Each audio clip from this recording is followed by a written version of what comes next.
Hello student, welcome to my channel TS Gyan. আজি মই তোমালোকক পঢ়াব ওলাইছো Beginners English 5 এই কিতাপখনৰ পৰা আৰু চেপ্টাৰটোৰ নাম হৈছে The Joy of Helping.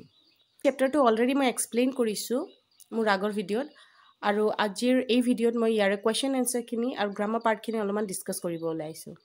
আশা কৰো মোৰ এই ভিডিঅ'টো তোমালোকে ভাল পাবা. যদি ভাল লাগে তেতিয়াহলে মোৰ ভিডিঅ'টো লাইক কৰি দিবা আৰু শেয়াৰ কৰিবা নিজৰ ফ্ৰেণ্ডছ আৰু ফ্যামিলিৰ মাজত. যোনে মোৰ চেনেল নতুন আহিছে অথবা এতিয়ালৈকে মোৰ চেনেলটো সাবস্ক্ৰাইব কৰা নাই তেওঁলোকে মোৰ চেনেলটো সাবস্ক্ৰাইব কৰিব লগতে কাষত থকা বেল আইকনটো হিট কৰি দিব আৰু অল অপচনটো ক্লিক কৰি দিব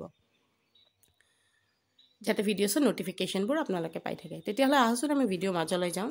ইয়াতে এক্টিভিটিত কি দিয়া আছে? Let's check how much we have understood. Choose the correct alternative from the following option. ইয়াতে কৈছে কি আমি পঢ়াটো কিমানখিনি বুজি পালো হেতু ইয়াতে কিছুমান প্ৰশ্ন দিয়া আছে সেই তাৰে আৰু অপচন দিয়া আছে তাৰে পৰা কোনটো শুদ্ধ অপচন হ'ব হেতু আমি কি কৰিবলৈ বাছি উলিয়াব লাগিব. The headmaster what was talking about. হেডমাষ্টাৰে কিহৰ বিষয়ে কথা পাতি আছিল প্ৰাতঃসভাত? Flood damage, soil erosion, আৰু earthquake disaster, deforestation. Flood damage মানে বানপানী হৈ প্লে ক্ষতি হোৱা, soil erosion মানে মাটি খহি পৰে যে হেয়া, আৰু তাৰপিছত earthquake ভূমিকম্প ক্ষতি হোৱা, আৰু deforestation মানে গছবোৰ কাটা. তাতে কিহৰ ওপৰত ডিসকাস কৰি আছিল? earthquake disaster মানে ভূমিকম্পত যে ক্ষতি হৈছিল তাৰ বিষয়ে কৈ আছিল. B number. The headmaster sought contribution from the teacher and student to help. Headmaster শিক্ষক শিক্ষয়িত্ৰী আৰু ছাত্ৰ ছাত্ৰীসকলৰ পৰা সাহায্য বিচাৰিছিল কিহৰ কাৰণে? To help the flood affected people. বানপানীত যোনবোৰ মানুহৰ ক্ষতি হৈছে হিয়তক দিবৰ কাৰণে. To organize a function at school. স্কুলত ফাংচন পাতিবৰ কাৰণে. আৰু to help earthquake hit people. ভূমিকম্পত যোনবোৰ মানুহৰ ক্ষতি হৈছে হিয়তক সহায় কৰিবৰ কাৰণে. না to go for a picnic. আৰু না পিকনিক খাবৰ কাৰণে. ইয়াতে উত্তৰটো কি হ'ব? 3 number. To help earthquake hit people. ভূমিকম্পত যে ক্ষতি হৈছে মানুহৰ হিয়তক সহায় কৰিবৰ কাৰণে হেডমাষ্টাৰে কি কৰিছে? সহায় বিচাৰিছে. Next, number C. Raju thought of contributing. ৰাজুৱে ভাবিছে কি বস্তু মানে দি প্লাই সহায় কৰিব বিচাৰিছে? ব্ৰেড বাটাৰ আৰু ফ্ৰুট. ব্ৰেড বাটাৰ আৰু ফল দিব বিচাৰিছে নে যে ব্ৰেড বিস্কিট এণ্ড ফ্ৰুট, নে ব্ৰেড বিস্কিট আৰু ফ্ৰুট দিব বিচাৰিছে না ক্লথ ৱাটাৰ এণ্ড মানি, কাপোৰ পানী আৰু পইচা টকা অলপমান দিব বিচাৰিছে. আৰু ৱাটাৰ বিস্কিট এণ্ড ব্ৰেড না পানী বিস্কিট আৰু ব্ৰেড দিব বিচাৰিছে. ইয়াতে ঠিক উত্তৰটো হ'ব ব্ৰেড বিস্কিট এণ্ড ফ্ৰুট.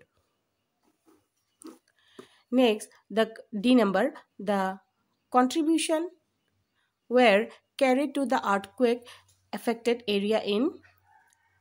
এই কন্ট্ৰিবিউশন যোনবিলাক মানে সবে মানে সহায় কৰিবৰ কাৰণে বস্তুবিলাক যে দিছে যে সেইবোৰ বস্তু কাৰ্ট মানে গৰু গাড়ী বা ঘোঁৰা গাড়ী বা তেনেকুৱা মহৰ গাড়ীত উঠাই লৈ গৈছে নে যে গুডছ ভ্যান নে যে বস্তু কঢ়িয়াব পৰা গাড়ী এখনত লৈ গৈছে নে মিনি ট্ৰাকত লৈ গৈছে নে যে ট্ৰেক্টৰত লৈ গৈছে? উত্তৰটো হ'ব গুডছ ভ্যান.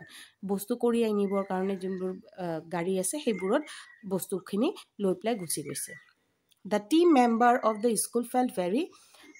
গোটেই স্কুলৰ পৰা যে শিক্ষক শিক্ষয়িত্ৰী আৰু যে ছাত্ৰ ছাত্ৰীসকলে যে তাতে যে গৈছিল যে সিহঁতক যে সহায় কৰিব গৈছিল যে সিহঁতক কেনেকুৱা অনুভৱ হৈছে? Happy to help the people in misery. যোনবোৰ মানুহে কষ্টত আছিল সিহঁতক সহায় কৰি পেলাই সিহঁতক সুখী হৈছিল. নে funny at helping. নে এনে মানে ঠাট্টা ইয়াৰ্কি কৰি আছিল সিহঁতক যোনে কষ্টত আছিল যে সিহঁতৰ দুখবোৰ দেখি সিহঁতক ঠাট্টা ইয়াৰ্কি কৰি আছিল. Sad to help people in misery. নাই সিহঁতৰ দুখ লাগিছিল সিহঁতক সহায় কৰি পেলাই.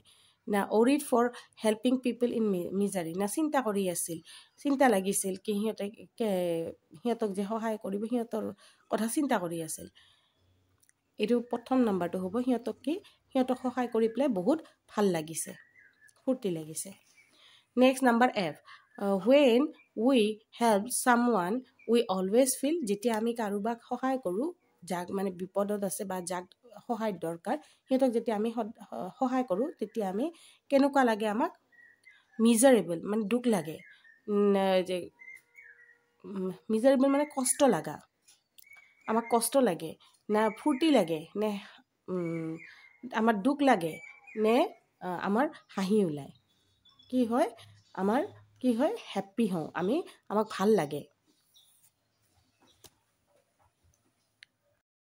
ইয়াতে নাম্বাৰ 2 কি দিয়া আছে arrange the following sentence as it happened in the lesson ইয়াতে ঘটনাবোৰ উল্টা পুল্টাকে দিয়া আছে কোনটো ঘটনা আগত ঘটিছে সেইটো লিখিব লাগিব প্ৰথম ঘটনা ঘটিছে people have lost their home and belongings মানুহবোৰে নিজৰ ঘৰ হেৰুৱাইছে আৰু নিজৰ বয় বস্তুখিনি হেৰুৱাই পেলাইছে নাম্বাৰ 2 হ'ব tomorrow after morning assembly we will collect your contribution তেতিয়া হেডমাষ্টাৰে কৈছে কি অহাকালি প্ৰাতঃ সভাৰ পিছত তোমালোকৰ বস্তুখিনি যিখিনি তোমালোকে দান দিবা সেইখিনি বস্তু আমি কালেক্ট কৰিম লৈ ল'ম 3 number during the lunch break Nita Gita and Raju were discussing their contribution আৰু লাঞ্চ ব্ৰেকৰ টাইমত নীতা গীতা আৰু ৰাজুৱে সিহঁতৰ কি দান দিব সিহঁতে সেইখিনি সেইটোৰ বিষয়ে সিহঁতে গল্প পাতি আছিল next number 4 হ'ব the goods van and the team of volunteers including Raju and Rita then left for their destination আৰু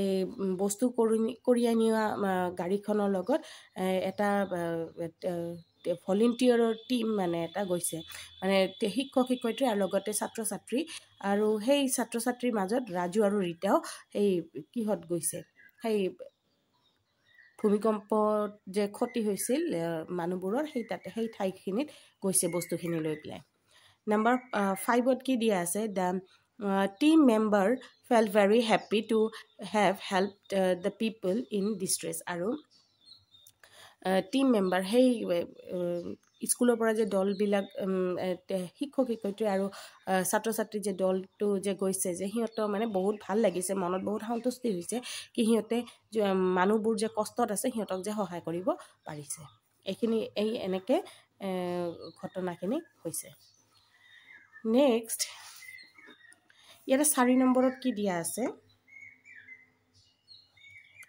4 number choose the appropriate meaning of the underlined word from the given option ইয়াতে এই underline কৰা শব্দটোৰ মানেটো ইয়াতে কোনটো হয় এটো বাছি উলাব লাগিব the earthquake destroyed many area in our neighboring district destroyed মানে হৈছে damage the teacher and the student then left for the destination destination here refers to yet destination or manetu koise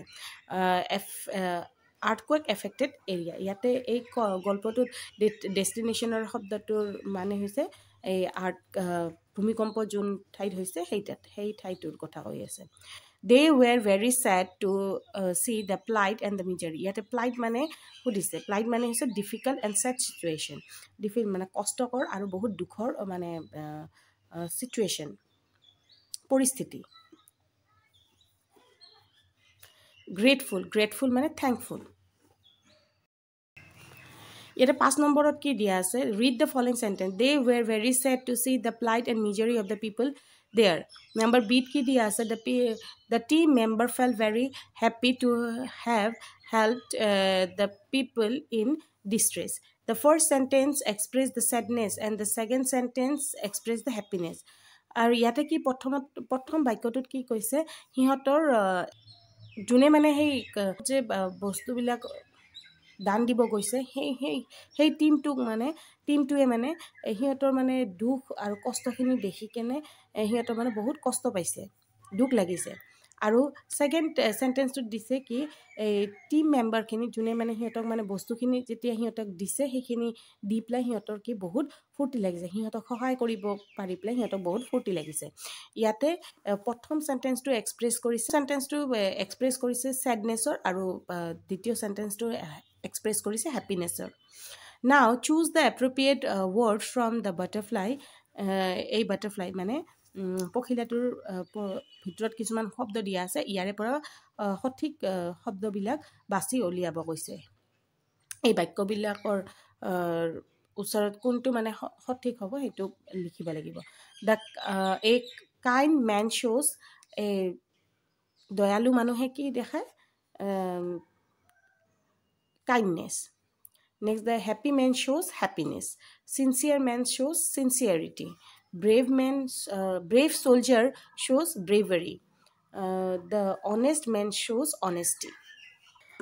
Honest man মানে সৎ মানুহে নিজৰ কি সততা দেখায় brave soldier মানে আমাৰ বীৰ সৈনিকবিলাকে কি দেখায় নিজৰ বীৰতা দেখায় নেক্সট দ্য টিম অফ ভলেণ্টিয়াৰ্ছ এটা টিম অফ ভলেণ্টিয়াৰ্ছ কি কৈছে যেতিয়া আমি ভলেণ্টিয়াৰ্ছৰ কথা কওঁ এটা গ্ৰুপৰ ইয়াতে মানে কালেক্টিভ নাউনবিলাক দিছে যেতিয়া আমি এটা গ্ৰুপৰ কথাও এটা ছেইম বস্তু যেতিয়া একেলগে বহুতকেইটা থাকে তেতিয়া কি হ'ব সেইটো কি বুলি কয় এটা গ্ৰুপ বুলি কওঁ আৰু সেইটো কি একেলগে সেই বস্তুখিনি থাকিলে আমি এটা নামেৰে মাতো যেনেকুৱা a flock of sheep was grazing in the field মানে ফ্লক অফ শ্বিপ মানে ভেড়াৰ মানে এটা দলে মানে কি কৰি আছে পথাৰত ঘাঁহ খাই আছে যেতিয়া শ্বিপৰ ক্ষেত্ৰত আমি ফ্লক ব্যৱহাৰ কৰোঁ যেনেকৈ আই হেভ এ বাঞ্চ অফ কি এতিয়া বাঞ্চ অফ কি মোৰ মানে এটা চাবিৰ মানে কি থকা আছে